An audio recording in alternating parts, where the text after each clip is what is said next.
If you've spent any amount of time on YouTube, or any other social media platform for that matter, I bet you've seen something like this before. These images depicting empty, lonely, nostalgic, and often uncanny places have been popular on the internet for around 3 years now, and for good reason.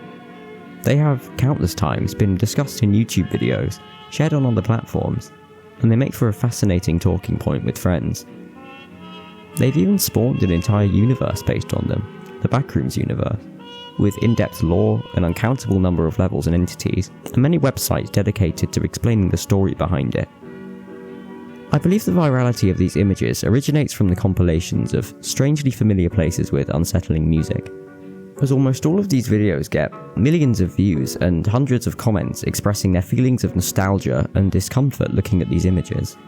I'm sure that, for many of you, they need no introduction, but these images are all part of a collective phenomenon known as liminal spaces.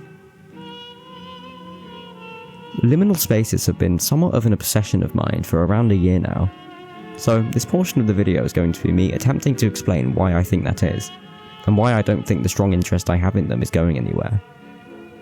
We humans don't like being alone, at least for long periods of time, because we're naturally social. It's logical that being abandoned unsettles us, but there are exceptions to this rule. Not all people dislike being alone. Some of us, myself included, prefer isolation over being surrounded by people. Personally, I spend most of my time alone, because I find it relaxing. And this is where I think my obsession with liminal spaces comes from, and the reason I almost exclusively find these places comforting. Is that strange? Is it weird that I turn to liminal spaces for comfort? Well, I don't think so, because other people have described in countless videos and social media posts the same strange affinity for them.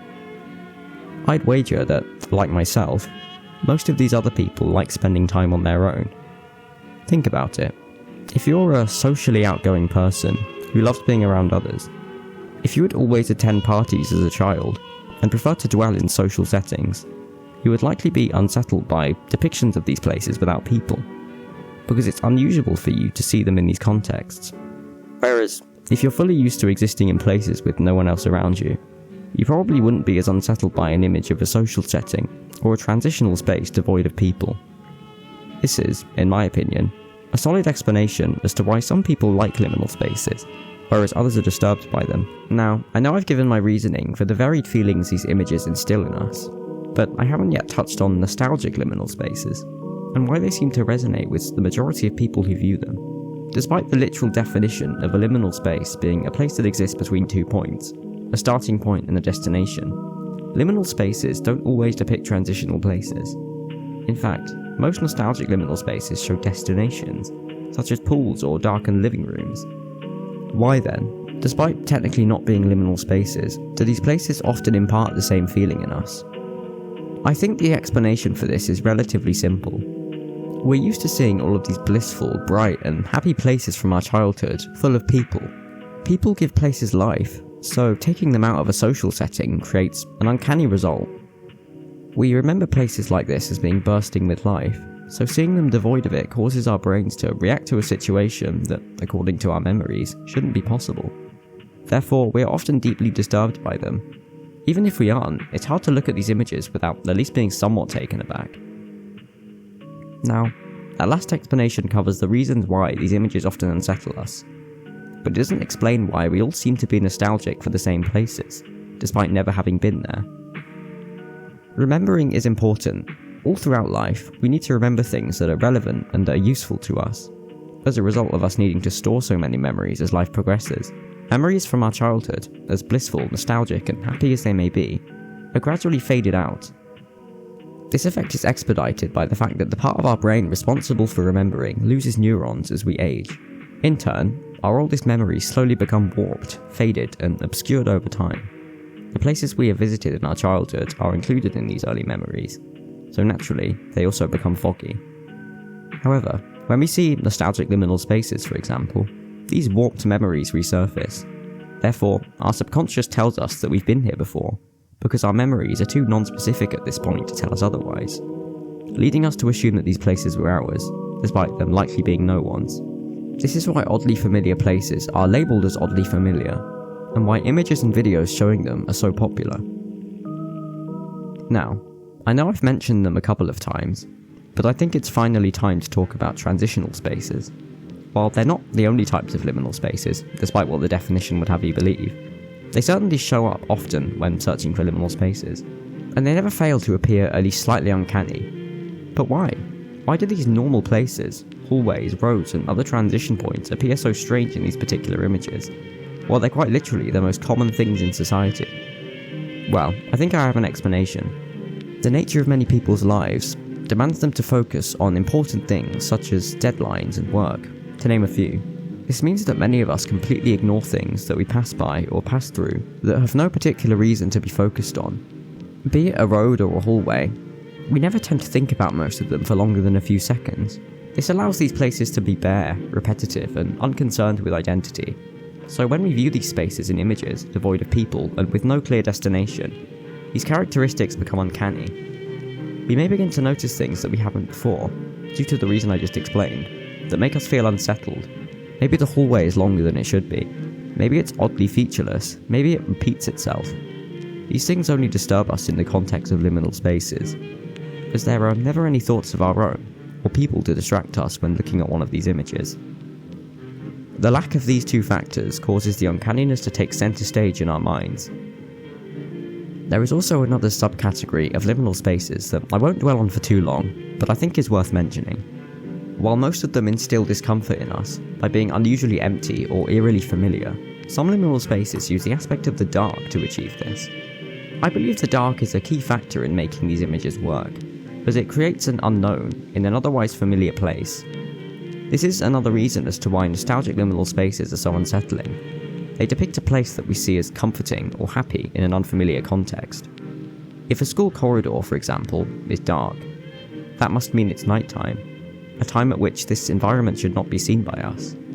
The dark automatically increases the dread we feel viewing liminal images. Therefore, I believe it's an integral part of this aesthetic, despite not always being present. Personally, the feeling I get from looking at these images is strange. It's the type of nostalgia where it's hard to distinguish between a memory and a dream. I can never clearly remember whether I've seen a place like this in my dreams, or if I've actually been there. In a way, it feels like neither of these things are true. I haven't been to this exact place, obviously, but I'm also not sure if I've actually seen a place like this in a dream, or if my mind is just trying to create an image of a similar place that is too unclear for me to confirm its reality, in a dream or otherwise. Therefore, it remains in a liminal state of its own, stuck in an impossible place between dreams and reality, only created by my subconscious as a way to justify the strange sense of recognition I always get from these images. Now, I want to talk about a game that was so terrifying to me that I actually had to play through the second half of it with my headphones removed. However, the thing that makes this game so incredible is the fact that it achieved this level of fear without having any threat in it.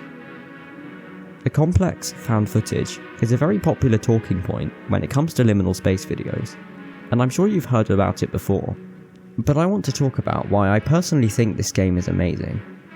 The game is heavily based on the backrooms, with it starting out in level 0 and having multiple backrooms locations in it, but that is essentially the only thing that connects it to the countless other backrooms games on Steam. The complex is a terror game, not a horror game, and the reason I say this is because it never throws something at you that you should realistically fear. The feeling of anticipating a threat is terror, whereas horror is the feeling of seeing a threat and responding to it.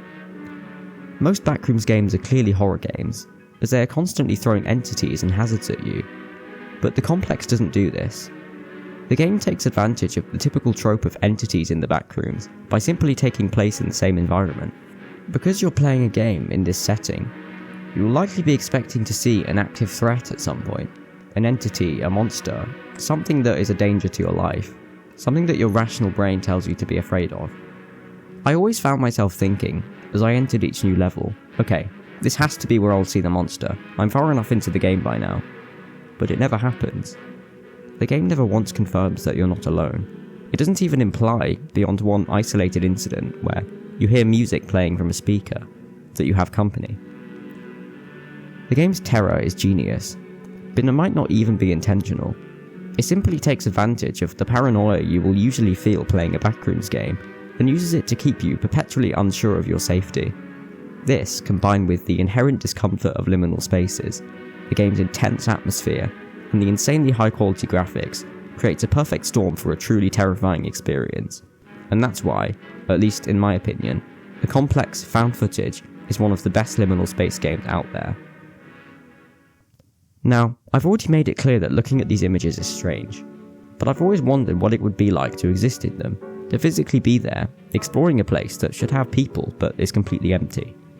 Well, I imagine it would be unsettling. If you were just dropped in there, with no knowledge that you were truly alone, you would logically expect to see someone at some point, just because of the nature of the place you're in. It's like the feeling I described before, constantly thinking that, at some point, you will encounter a creature in the backrooms. You will always be subtly anticipating the moment where you finally see someone else. It wouldn't be terror, because there's likely no threat. It would just be a feeling that stops you from being fully assured that you're safe, or alone. For example, imagine you're in an airport, at night, and your flight gets cancelled. You would likely have to stay in the airport for a few hours, maybe even for the whole night, until the next flight arrives. It's in moments like this, where you're forced to dwell in a place of transition, where you would likely start to notice the strangeness of the airport itself. All of the machinery, the unusual absence of people, the sheer size of the place, and the overall lack of comforts would create the impression that you aren't supposed to be here. And this is largely true. Places like airports and train stations are designed for the passage of countless people. They aren't usually made with our comfort in mind. And while there might be an occasional seating area, a cafe or two, they never truly convey a sense of place. And why should they? They're simply a transition point between wherever you came from and your destination. They're never the focal point of your trip, so they can get away with being featureless or overly unwelcoming. Airports aren't designed for us. They simply exist because they have to. And that's why, in my opinion, the liminality of these places is unrivaled. Liminal spaces are everywhere. They exist for our convenience, they're around every corner, and they're the building blocks of society, whether we notice it or not. So next time you find yourself at a transition point, be it a hallway, a train station, a road, or an airport, remember to appreciate their presence. Be sure to notice them and acknowledge that they're the reason we can go anywhere, the reason you can get from A to B without any challenge.